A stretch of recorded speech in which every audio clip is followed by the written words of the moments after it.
So it turns out CNN's reporting in Gaza is being censored by Israel government and their PR people from the IDF. Let's just remember how good the CNN's war reporting actually is. Here's one of their reporters in Syria trying to confirm there was a gas attack. Watch this. And there's definitely something that stings. Guy just farted into it. It stings. You know, the sting of stupidity. That's what that is. The pain of knowing you're just a hack shill for mass murder. I think they have a cream for that now, actually. What's it called? You've heard of Proactive for dry skin. They have new Pro-Israel for dry bank accounts. Yeah. Makes them soft, supple, and assets of liquid again. Yeah. That's what Kanye had to take. So that's her. Oh, stings. Oh, yeah. Smells like a false flag. Anyway, CNN, get this. This is from the Intercept. CNN runs Gaza coverage past Jerusalem team operating under shadow of IDF censor. This is true. I think it is important that you run any reporting of war crimes past the people who just committed them first before you report them. Didn't we just give this basic courtesy to Ukraine too? They made up a bunch of shit? It's only fair to let them censor it. Yeah. I mean, you can't just let somebody else tell the truth about you without being able to speak about it first, right? It's the censorship exchange program, Jimmy. That's CNN's. This is real. This is a real story.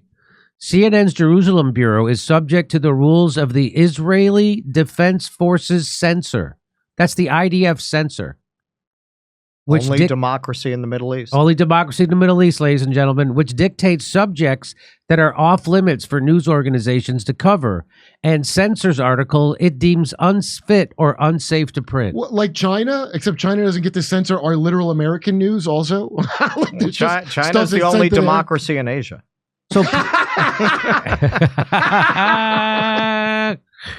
that's like putting the IDF in charge of your reporting on what they're doing. That's like putting Luca Brasi in charge of the FBI's investigation into the mob. Turns out there is no mob. Turns out, and you'll report it like that if you know what's good for you. So you're saying that they have pictures of CNN in a dress blowing a guy like J. Edgar Hoover. My offer is this: nothing. And I'd like you to put up the fee for the censorship board. The military censor recently restricted 8 subjects, including security cabinet meetings, information about hostages, and reporting on weapons captured by fighters in Gaza. In order to obtain a press pass in Israel, foreign reporters must sign a document agreeing to abide by the dictates of the censor. So that's just like any kind of Access Hollywood entertainment reporting. Yep. You want to get the free review copy. You don't want to not. Is there any? There's got to be something Israel can do to look more guilty, right? Well, I mean, okay, this would work fine. This whole thing of like censoring it, but then your own people go around saying the craziest shit I've ever heard. Yeah, that is actually not better than ISIS. Yes, it's actually people going, yeah, terrorism. We got to do that. Yeah, point blank. We got to do Dresden. Yeah, and then the chumps here, the yes men that work in media here. Like your wolf blitzers, the look on their face of like, do you not understand? You're making my job hard. I can't believe CNN would succumb to such pressure. How about Democracy dies in darkness. I was praying for them from the beginning. Remember at the beginning, they said they would never even have commercials. They did? Yeah. Boy, how far we've come. I don't know. Maybe I'm making that up. Yeah. How would they have paid for all day reporting nothing? I don't know. That's what it says here in the joke. I like the thing they're like that. You can't have all day news. There isn't enough stuff to report. Really? There's not. Remember when they said that? The people still say it. Oh, there's not enough stuff. That's amazing. There's not enough stuff to report. There's not enough stuff to report. Wow. Yeah. The policy stands in contrast to other major news outlets, which in the past have run sensitive stories through desks outside of Israel to avoid the pressure of the censor. On top of the official and unspoken rules for reporting from Israel, CNN recently issued directives to its staff on specific language to use and to avoid when reporting on violence in the Gaza Strip. Oh, this is like the Trump directives that they had no problem with. But now a bunch of them are like, hey, I really believed in our stupid thing. CNN, like other American broadcasters, has repeatedly agreed to submit footage recorded in Gaza to the military censor prior to airing it. So everything you see on TV is being okayed by the Israeli military. Well, isn't that what an aircraft carrier does? I guess. They're an aircraft carrier. An aircraft carrier, you send them all your information to the censor for you.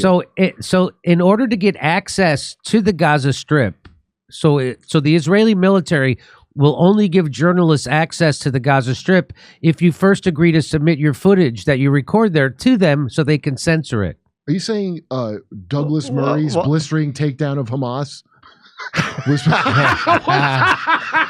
well, because CNN remarkably, they let them in. I don't know why they did that. They did a couple of really good pieces showing the horrors inside Gaza. Something about on this. CNN. No, that's not going to happen again. That's not going to happen again. Exactly. Right. That's why they're doing this. So listen to how they put it in this article too.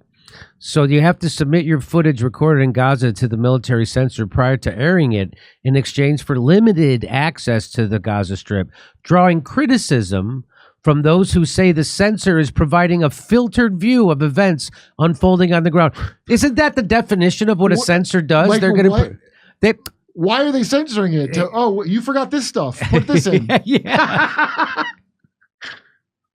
It is in a situation where a government has been credibly accused of singling out journalists for violent attacks in order to suppress information, to give that government a heightened role in deciding what is news and what isn't news is really disturbing, says Jim Narakis from Fairness and Accuracy in Reporting. When they shoot you anyway after you did their little dance for them, that should be disturbing. Boy, nothing suspicious about a country that has violent attacks on journalists, right? Wow. It was a terrible accident. And then they don't know why nobody believes them when they make claims about what happened on October 7th. Yeah. You assassinate journalists, deny it. Investigations have shown that you assassinate journalists. So nobody trusts you. It's called self-defense. It's not about Me Too unless you're a Jew. It's about you guys are a bunch of degenerate liars. Is that a thing? And now nobody trusts you. Wait, what is Me Too unless you're a Jew? This is the phrase that they've come up with, trying to get it to catch on. Because everyone has been skeptical of their claims. And actually, as we covered the other day, they have good reason. You had the New York Times claimed somebody as a victim of assault whose family came out and said there's no evidence of that. Me Too is so they're dead. Trying to say the only reason people are skeptical of Israeli claims is because they're anti-Semitic, not because Israel has a long history of lying about every claim that they make. Wait, so Biden is Jewish? Yeah. So get this, on October 26th, get this. CNN's News Standards and Practices Division sent an email to staff outlining how they should write about the war.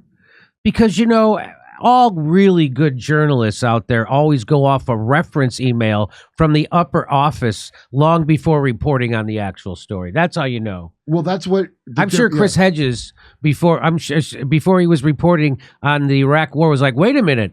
What did the guys back at the Home Office in New York Times want me to say about this? Let me go to my handbook. I'm sure Seymour Hersh.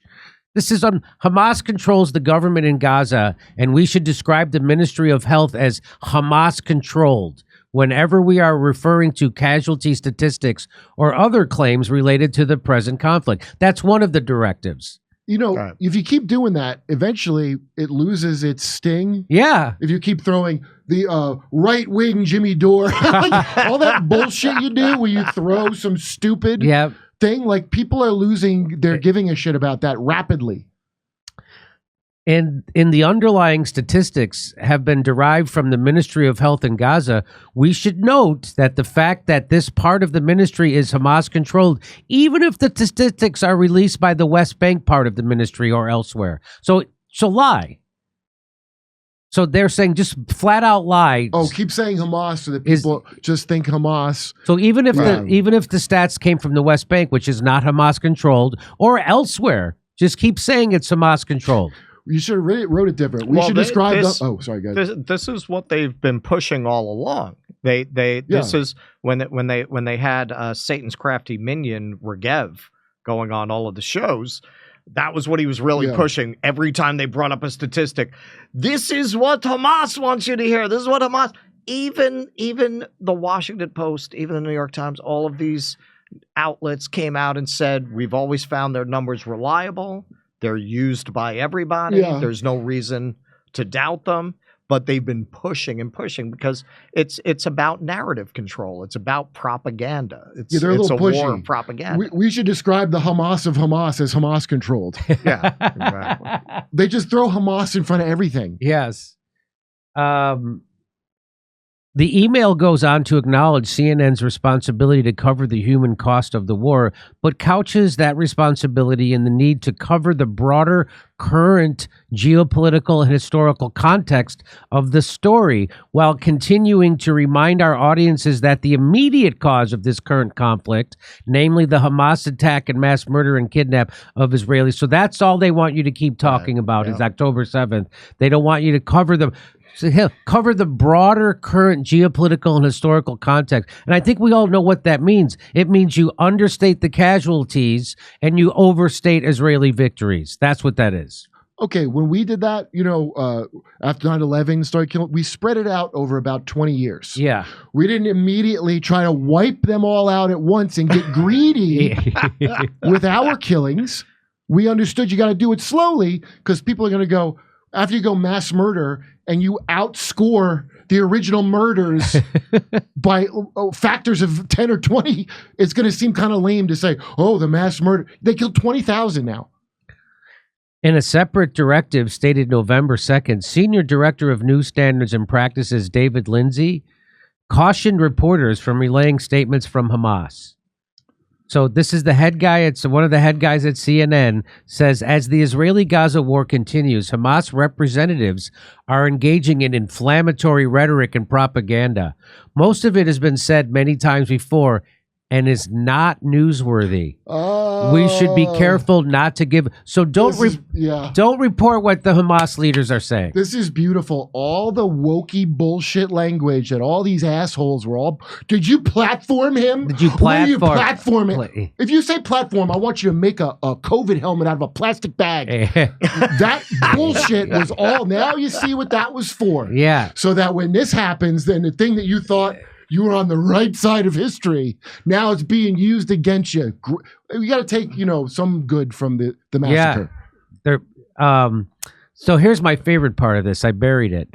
CNN hired a former IDF soldier to contribute writing and reporting to CNN's war coverage. Tamar Mishali's first byline appeared on October 17th, 10 days after Hamas's attack on southern Israel. A frickin' IDF soldier. CNN hired an IDF soldier to write news stories, not to come on and give commentary, but to actually write news stories. And not a disillusioned one like many of them where find out it's murder. One that's been on board the whole time. Since then, her name has appeared on dozens. Oh, she wasn't in combat. That's why. Dozens of stories citing the IDF spokesperson and relaying information about the IDF's operation in the Gaza Strip.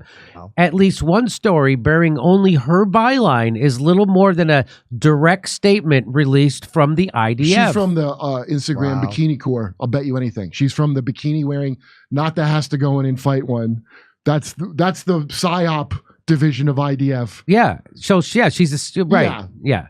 So according to her Facebook profile, Tamar Mishali's there you go. Served in the IDF spokesperson unit. She's a division of the Israeli military charged with carrying out positive public relations, both domestically and abroad. Yeah. Last year, the spokesperson unit was forced to issue a public apology for conducting psychological operations or psyops against Israeli civilians. Of course. How do you maintain apartheid without doing it to your own people? Michelis recently locked her profile, which does not indicate the dates of her service in the IDF, and she did not respond for a comment.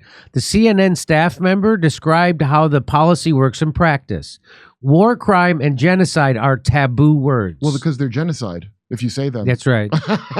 Israeli bombings in Gaza will be reported as blasts attributed to nobody. Wait, is that written down, or just say blast and then the note is attributed to nobody? Or is someone going to write that out I don't know, but until the Israeli military weighs in to whether to accept or deny response. So they're only going to report them if Israel says we did it. That's called self-defense.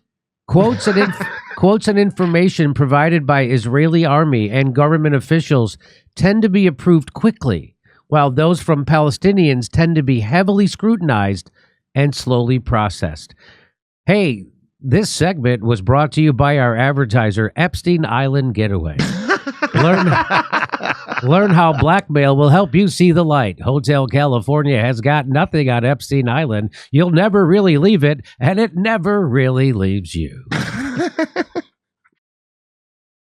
Hey, do you want to eat healthier? You want to get healthier in 2024? Is this your resolution? Even if it's not, guess what we got for you? We got you Field of Greens. It's my super healthy, super fruit and vegetable habit. It's the only fruit and vegetable product that literally promises better health. And how do they do that? Well, at your next checkup, your doctor will notice your improved health or your money back. I don't know how they do this, but that's what it says. Do vitamins or green drinks promise better health? No, they do not. Each superfruit and vegetable in Field of Greens was doctor selected for a specific health benefit. Some support your heart, some support your lungs or your kidneys, others support metabolism for healthy energy and weight loss. Look, if you've resolved to get healthier in 2024, it starts with Field of Greens. And guess what? I got you, my Jimmy Dore Show watcher, viewer, listener, I got you 15% off your first order and a free rush delivery. Visit fieldofgreens.com. Use the promo code Jimmy.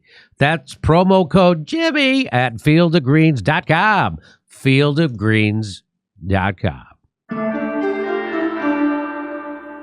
Come see us do a live stand-up show. We'll be in Venice, California, Palmdale, California, Omaha, Des Moines, Milwaukee, Lansing, Bend, Oregon, Portland, Oregon, Seattle, Washington, Boston, Massachusetts, and we're going to Europe. Do you live in Europe? We're going to be there. Go to jimmydore.com for a link for all those tickets.